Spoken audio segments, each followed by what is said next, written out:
On ne peut vraiment parler du sud du Maroc qu'à partir du moment où on atteint ces étendues désolées de pierres, de cailloux ou de sable dans lequel l'eau fait défaut, dans lequel les arbres sont disséminés et où tout être vivant doit être résistant pour subsister. Le soleil et la chaleur sont des compagnons permanents. Ici, les montagnes prennent des couleurs merveilleuses, du brun foncé à l'ocre jaune en passant par le rose et le violet. Elles semblent parfois arracher, griffer des sols. Mais ce qui les caractérise, c'est surtout cette nudité absolue qu'on voit à peu près partout. Plus d'arbres, plus aucun arbre sur ces massifs rocheux. Seules quelques herbes et dans les vallées, les acacias et les palmiers près des cours d'eau.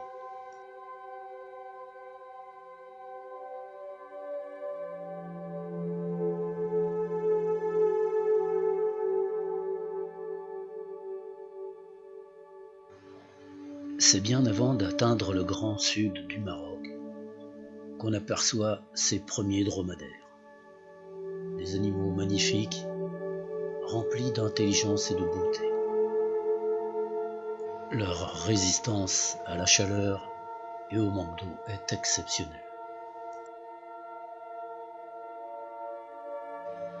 C'est à ce moment-là aussi qu'on peut remarquer de temps en temps, au loin, les premières tentes, les tentes des Bédouins qui élèvent en pleine nature des animaux, chèvres encore et dromadaires.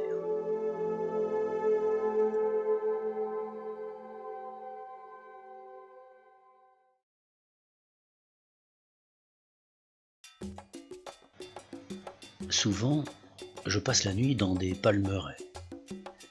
Ici, il est difficile de trouver de l'ombre quand il fait vraiment chaud, et les moindres palmiers peuvent être un havre de repos.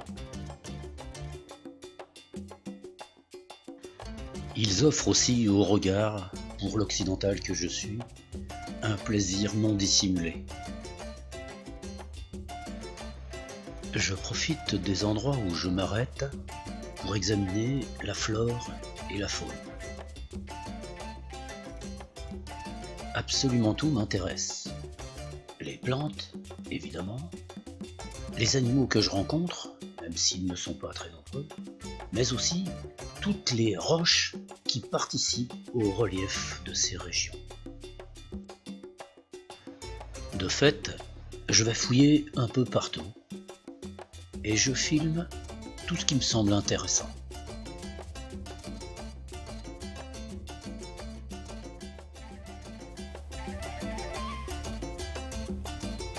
Quand je le peux, je vais au plus près des animaux pour pouvoir les filmer, jusqu'à sentir leur odeur. Ici, une famille dromadaire sauvage.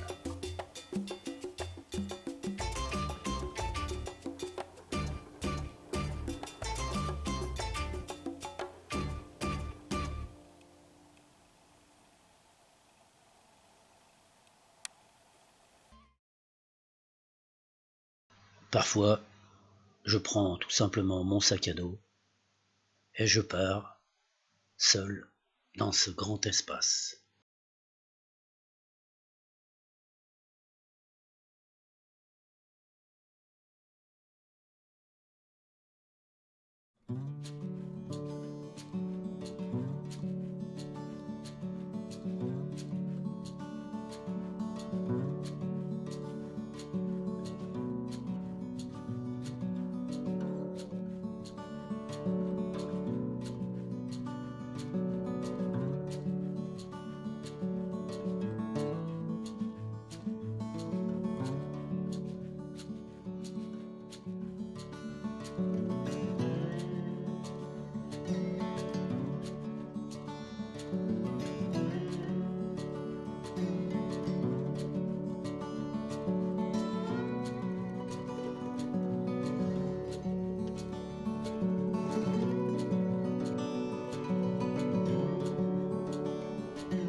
Partout où coule encore de l'eau, l'homme tente de cultiver des jardins, des palmiers, des arbres fruitiers.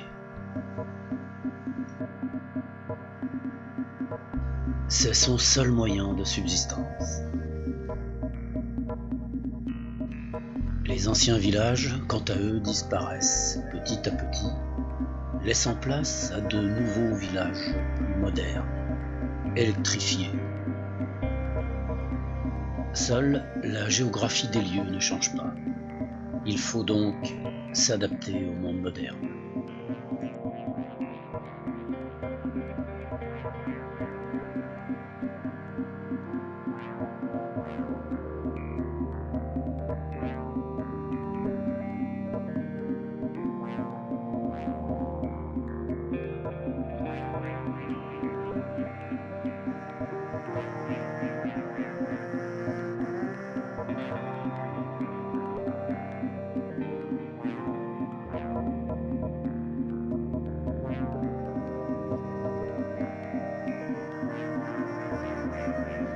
Ici, les pluies rares mais importantes ont façonné toutes ces crevasses dans un sol très friable, emporté alors par les rivières qui s'écoulent en dessous.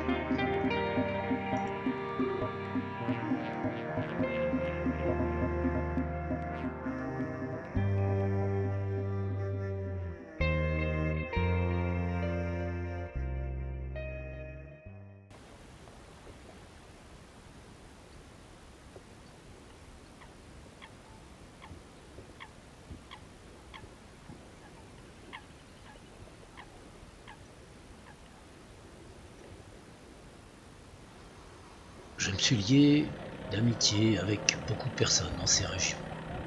Mon ami Larsen, vendeur de chèche, qui me faisait des cadeaux tous les jours, et son frère Ibrahim, qui tient le restaurant juste à côté.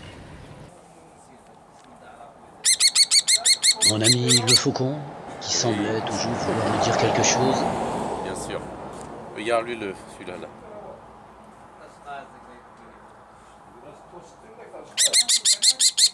Je ne suis pas sûr d'avoir toujours compris ce qu'il voulait me dire. Aziz, un homme d'une très grande générosité, qui là-bas joue le rôle de guérisseur, vétérinaire et grand connaisseur des serpents. Ce jour-là, il avait préparé toute sa maison pour pouvoir me recevoir. C'est avec lui que j'allais observer les serpents, scorpions et autres iguanes.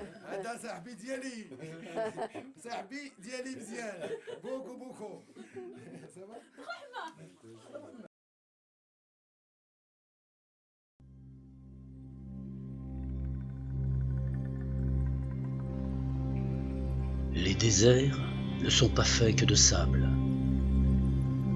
Ils sont aussi de pierres et de roches, chauffés au soleil à longueur d'année. Ils emmagasinent cette chaleur continuellement et transforment les éléments de la Terre en une énergie colossale. Ici, les mines sont riches d'or, d'argent, de cobalt et même de diamants. Les pierres, elles, sont grises, vertes, bleues, orange, bordeaux, violette.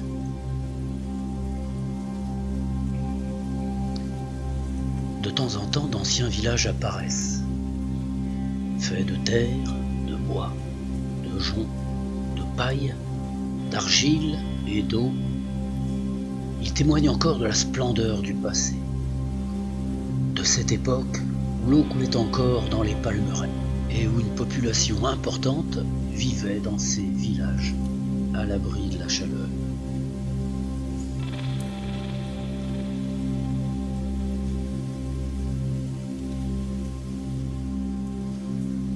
Plus on va vers le sud, et plus l'eau vient à disparaître, faisant naître des étendues immenses de déserts, de pierres et de sable.